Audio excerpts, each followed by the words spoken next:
ici Dorine, Et Cyril, des investisseurs sereins. après plusieurs années de travail en tant qu'ingénieur, nous nous sommes lancés en investissement immobilier. Après 5 années d'acquisition, nous étions devenus libres financièrement. Dans ce podcast, nous vous partageons les stratégies et les bonnes pratiques pour développer votre intelligence financière. Dans le but non seulement d'être plus riche sur le papier, mais avant tout pour devenir plus libre et plus heureux. Alors, ouvrez grand vos oreilles et préparez-vous à atteindre vos objectifs. Prendre conscience de son énergie de manque et de son énergie d'abondance. Hello les investisseurs sereins, j'espère que vous êtes en pleine forme. Aujourd'hui, on va discuter des énergies qui nous traversent. Alors oui, vous allez vous dire, mais c'est quoi le rapport avec l'immobilier ? Alors, il faut savoir un truc, c'est que dans ma conviction personnelle, c'est vraiment pour moi une évidence, c'est que les émotions et le psychologique a un impact hallucinant et énorme sur nos investissements. Et si on ne travaille pas son mindset, sa psychologie, son état d'esprit, en fait, vous n'allez pas devenir un bon investisseur. Si vous voulez devenir un bon investisseur rentable et serein, il faut également faire un travail sur vos énergies de manque et vos énergies d'abondance. Le travail sur l'acceptation de ces émotions est essentiel pour développer une intelligence financière qui soit réellement saine, c'est-à-dire qu'on peut être hyper intelligent financièrement, mais si d'un point de vue émotionnel, c'est la catastrophe, on ne gère pas correctement nos émotions, on ne va pas non plus réussir à être un bon investisseur. Donc c'est parti pour l'épisode, tenez-vous prêts, on va parler psychologie. Tout d'abord, pour les personnes qui n'ont jamais trop entendu ce concept, même s'il est déjà assez répandu autour de nous sur les réseaux sociaux, c'est la différence entre l'énergie de manque et l'énergie d'abondance. Commençons par l'énergie d'abondance.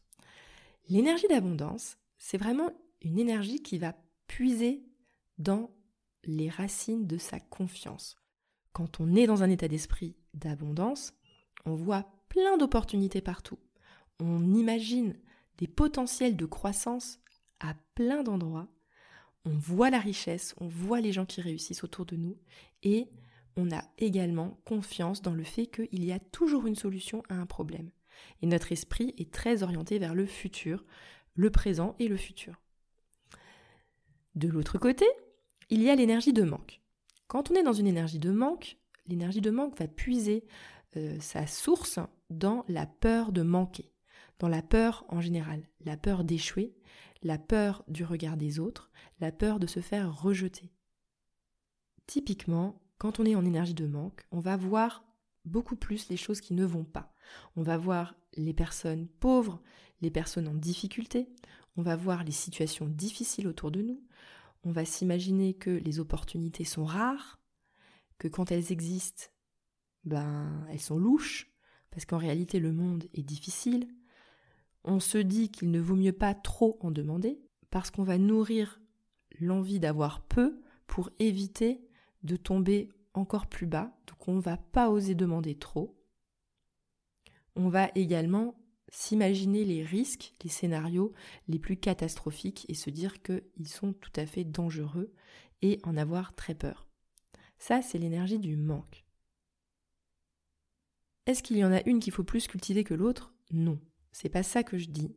Pour moi, il n'y a pas de bonne énergie et de mauvaise énergie. L'énergie d'abondance n'est pas la bonne énergie et l'énergie de manque n'est pas non plus la mauvaise énergie. C'est pas comme ça qu'il faut interpréter les choses. Il faut juste voir les faits. L'énergie d'abondance, elle existe. L'énergie de manque, elle existe. Alors pour les gens les plus rationnels, mettez ça sur le compte des hormones dans notre cerveau. Mais en tous les cas, il y a des humeurs qui nous traversent en tant qu'être humain. Et ces humeurs, elles existent. La question, qu'est-ce qu'on en fait ? La première chose, et c'est le sujet de cet épisode, c'est d'en prendre conscience. De prendre conscience dans votre quotidien quand ces énergies vous traversent. Parce que ce que j'observe trop souvent, ce sont des personnes qui sont déconnectées de cette intelligence émotionnelle et elles ne se rendent même pas compte qu'elles sont dans un délire complètement empreint d'une énergie de manque. Alors souvent, aujourd'hui, ce que j'observe, c'est plutôt des personnes qui sont dans une énergie de manque de façon exacerbée. Et ce qui va se passer, c'est qu'elles vont avoir des discours pessimiste en se disant l'investissement immobilier, c'est pas une bonne chose, ça va pas bien se passer, et puis si jamais le locataire il paye pas, et puis ci, et puis ça. En fait, ce qui se passe, c'est qu'il faut vraiment savoir que quand on part en fait dans ces extrêmes, soit d'abondance, soit de manque, en fait, ça n'a rien de rationnel. C'est juste une humeur qui va faire qu'on va voir et interpréter tout d'une certaine façon. C'est-à-dire qu'on va voir que les gens pauvres et que les gens qui ratent.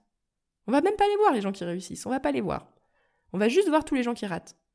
On va juste voir tout ce qui va pas autour de nous, tout ce qui va pas dans notre vie. Et ça nous arrive tout le temps. Il y a rien qui va, oui, c'est la phrase. Il y a rien qui va. Et ça, c'est typiquement l'énergie de manque. Et avoir conscience que quand on est dans cet état, ce n'est pas la réalité. C'est nous qui l'interprétons comme ça. Et ça, pour moi, c'est le point de départ de l'intelligence émotionnelle qui va nourrir après l'intelligence financière. Juste pour finir de vous convaincre de faire un travail là-dessus sur vos émotions, c'est de se rendre compte que ça a un impact énorme sur vos investissements, notamment en immobilier.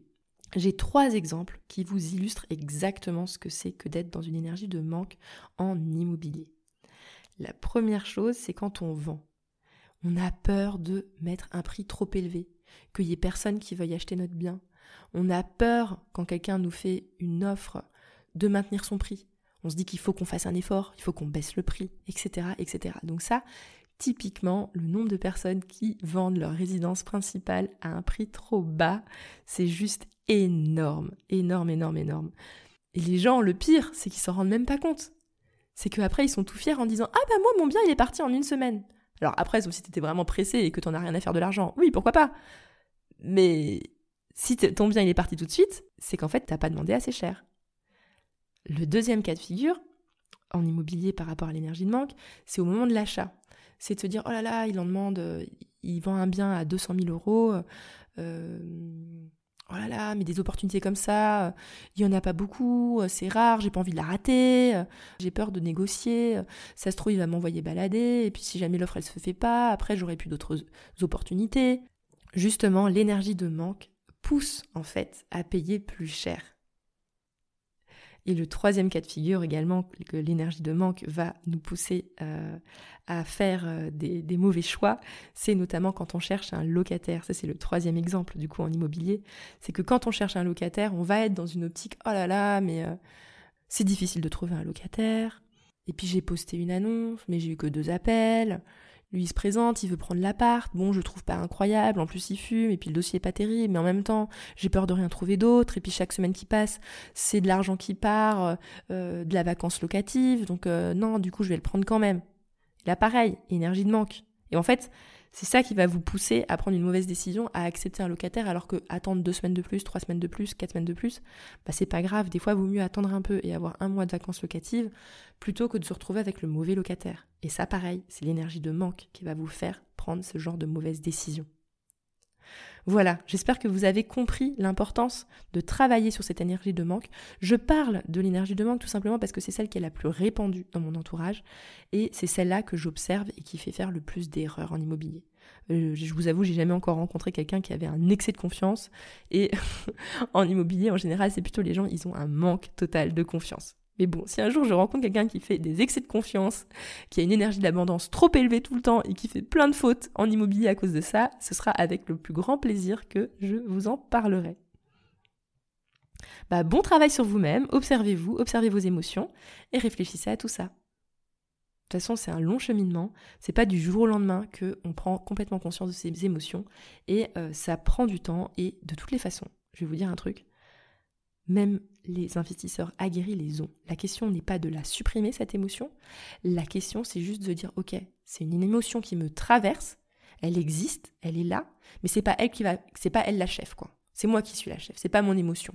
Donc, c'est pas parce que mon émotion me dit, Brad, t'arriveras pas à vendre plus cher, qu'il faut que je l'écoute.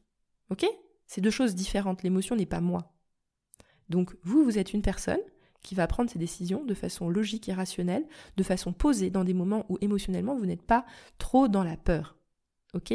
Il faut réussir à prendre ces décisions de façon plus réfléchie dans des moments où vous sentez que vous êtes apte à prendre une décision et avoir conscience que ces moments-là, vous n'êtes pas apte à prendre une décision et c'est normal. Ok ? Et tous les investisseurs, ils ont cette émotion de manque qui les envahit par moments et c'est juste, on fait avec et on ne l'écoute pas. C'est juste une émotion. On la prend en compte, on l'écoute. Enfin, quand je dis on l'écoute, mais c'est pas elle la chef, quoi. Elle existe. On peut se poser, ok, j'ai peur de ci, j'ai peur de ça, qu'est-ce qui pourrait être comme solution, qui pourrait rassurer cette émotion? Mais ne pas prendre cette émotion comme vérité, parce que c'est pas ça la vérité. La vérité, elle est plus froide, d'accord? Elle est moins émotionnelle. J'espère que ce type d'épisode un peu plus psychologique vous a plu. En tout cas, moi je trouve que c'est hyper important de travailler justement votre mindset avant d'investir en immobilier. Donc, prenez le temps de commencer à travailler tout ça. Merci à vous pour votre écoute et à bientôt. Ciao, ciao. Et voilà, l'épisode du jour est terminé. Mais avant de finir, pense à t'abonner au podcast pour ne rater aucun épisode. Parce que nous sommes ici toutes les semaines, sans faute, pour t'apprendre non seulement à devenir plus riche sur le papier, mais surtout pour augmenter ta liberté. Et par la même occasion, je vous encourage vivement à y ajouter une note de 5 étoiles, parce que ça nous fait plaisir de savoir que le contenu vous motive et vous booste. On se retrouve la semaine prochaine pour développer votre intelligence financière. Merci beaucoup à tous et à bientôt. Ciao, ciao.